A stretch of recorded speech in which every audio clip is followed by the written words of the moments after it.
That would be my advice. Okay, let me say, we were talking about in the beginning getting a few pair of breeders, and we get started. We get us a kit. Maybe what kind of number we want in our kit? Well, a lot of people like bigger kits. A lot of people like smaller kits. Now, I like to fly from 12 birds in that number. A lot of people fly bigger kits. Mm-hmm. Now, let me give you my reasons for or why I like a smaller kit. First of all, I like a high velocity bird. I want him to spin fast. I want a good depth, and I want the spin to be clean. Right. Now, the advantage to flying a big kit, and I'll agree with it 100%, but for this reason, I had rather fly a smaller kit. You put a bigger number of birds out there, and the activity within the kit promotes activity. Right. And I agree with that. Mm-hmm. But the thing about it, and I guess I'll compare this to a platform diver. I look at rollers as they're birds that, this is my theory, there's birds that act and react. Now, what I mean by act is a bird that he says, he decides to spin and spins. Other birds react to this. Now, if you put a platform diver on a platform, and I know you've seen it, and they'll stand there and they'll prepare. Now, think about what would happen if you'd walk up behind him and just push him right quick. Do you think that spin or that dive would be as clean as the one if he prepared and went through it? I don't think so. Okay, so to me, I think a lot of birds, and I've noticed this in my kits, a bird that I know is really a super spinner. I've seen him in a big break be sloppy. And I have concluded, in my opinion and my observations, that this bird is reacting. So if you have a smaller kit, there's less of the reaction, and I just like the cleaner spin. So Right. Whatever you like, if you like activity or small. Right. Well, I've always used 12, 14 birds, and it seems like I can just pick out the ones that's doing the best job easier. There's a lot of things that I see, you can have in a smaller place. They're Yeah. tight unit. Right. So I basically have always used about that number myself. Years ago, I used to use, what was it, 22, some magic number. Oh yeah, 20 basically. It was 20, but always something. Okay, now we got these birds. We've trained them. We're feeding them what we're supposed to feed them. And one thing, maybe you mentioned that, I don't know, but about controlling the birds at the flying time. What would be your desired flying time for a kit to turn out and let him fly? What would that be? Well, personally, there again, I like to see a kid fly anywhere from 20, 25 minutes. Right. Now, if I see a kid come out and he really turns it on for 15 or 20 minutes, I'm basically tired of watching him anyway. Right, so, right. So, You ready to turn out another kid? I'm ready to turn out another kid. But the thing about it is a lot of that is you can't control it as much now. Here today, outside is probably 96, 97 Right. degrees, terribly humid. If we'd go out as we speak and turn a kid of birds out, they're not going to perform as well, and they're not going to fly as long. Right. So I like to see a kid of birds do what they're going to do and Get back come and on catch home. 'em. Right, I got you. And so it's just a personal preference as to how long you want them to fly. But the question, I guess, I went around the world, but was how do you control that? Right, Is increasing or decreasing feed. right, But you can, and the thing about increasing feed, you can't do anything suddenly. I mean, if you're going to want your birds to fly a little longer, you gradually increase the amount over a number of days, and you'll see an effect, or you decrease the same way. right, But that's pretty much the way you have to do that. right. We take these little family we got, we keep our good breeding records, we know who came off of who, and who came off of what. We get them banded, and then we get through, and we're able to, I think you told me this one time, it's better to know who the parents of a good spinner is than know who the good spinner is. Well, I think I remember that I talked to you. I think that what I said, I had rather have the parents of a good spinner than the good spinner. Right, that's right, right. Because if they were breeding good spinners, they're more important Absolutely. than he is, Well, basically. Yeah, let me. I have all kind of little sayings, and Imagine to me, all rollers are not spinners. Right, All spinners are not breeders. right, And occasionally, by accident, you'll find out some of your best breeders were not your best spinners. right. But if you want to do it right, breed best to best. I mean, that's Spin to spin. Spin to spin. Right. And we talk about type, and my personal observation of type if he spins like I want to him, about this big around Mm-hmm. and about 30 feet, you don't see a lot of wings, he's the right type. Right. So he don't have as the man said, he don't have a stereo typewriter. That's it. So you want him to spin tight and.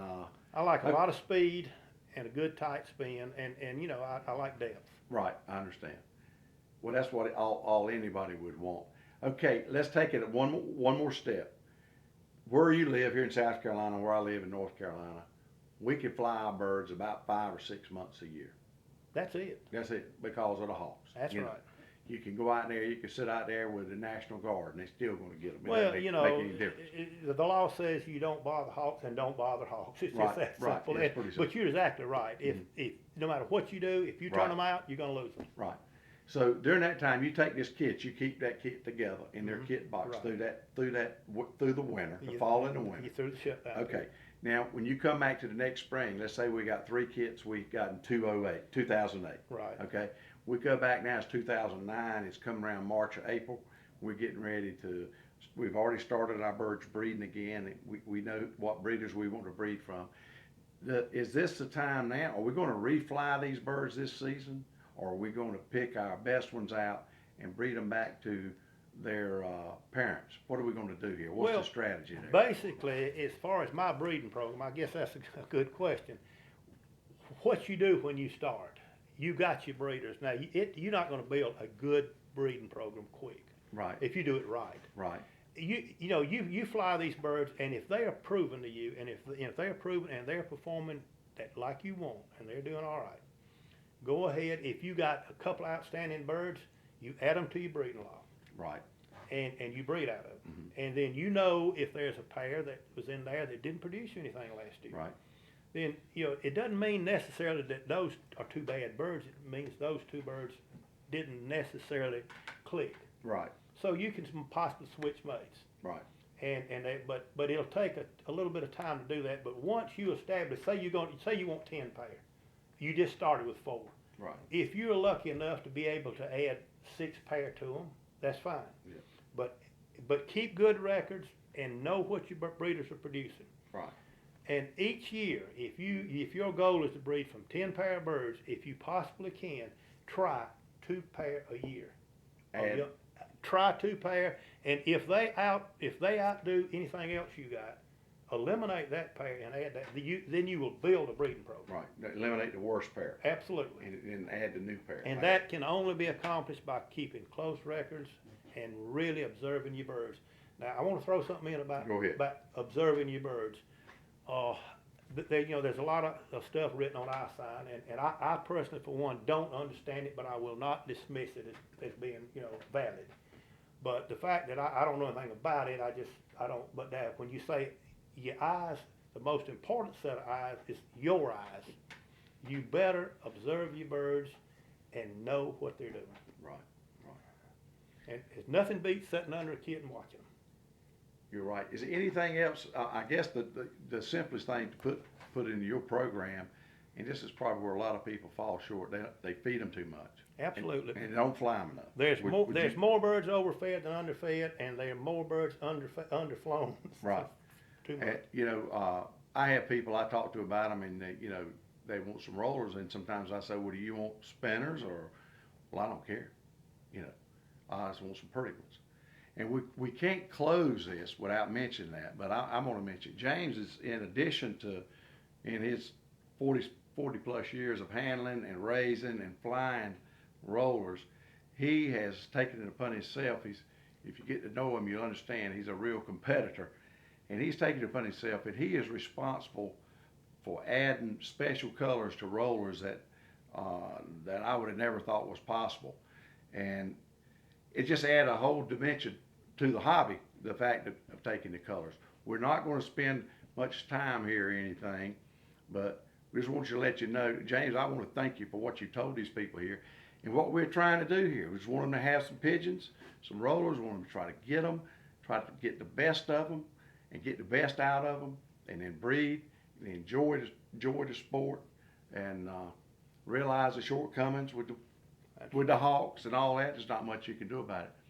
But just remember, this man right here is responsible for some of the beautiful colors. In fact, him and one of his close friends have a little genetic tape that they have, a videotape that'll go into that. And from now, we're going to go out and we're going to go to the loft, and we're going to be looking at some of his breeders, some of his kit birds, and even some of them in the air. And we'll also show them some of the color projects you're working on. So we thank you for listening and watching, and we'll be back. We're going to be outside looking at the real thing. Hi, this is Jerry Gagne, Foy's Pigeon Supplies, oldest pigeon supply company in the United States. When Danny Joe approached us about being a part of this great project, we were really excited. If you're looking for pigeon supplies, if you're looking for pigeons, I hope you'll give us a call. Foy's Pigeon Supplies, we're on the internet, just type in Foy's, or if you'd like to call us, it's 1-877-355-7727. Ask about our 204-page all-color catalog. We'd be glad to send it to you.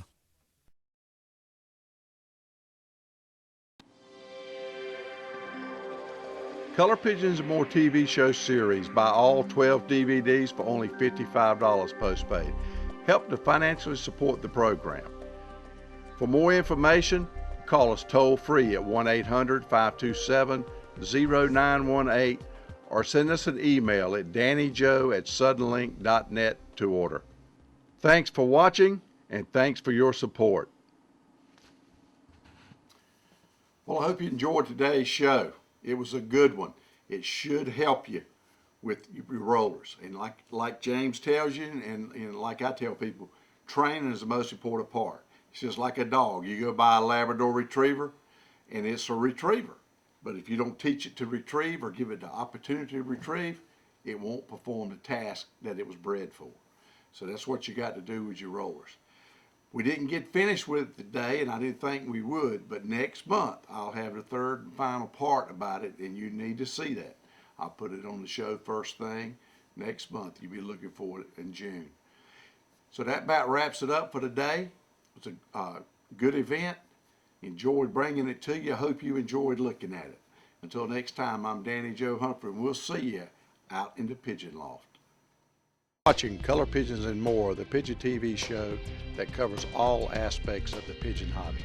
Today's show has been brought to you by Foy's Pet Supplies since 1887, America's oldest bird supply company. Dr. Pigeon Proven Pigeon Products, 18 to choose from. Color Pigeon Lofts featuring 27 show breeds and high performance rollers.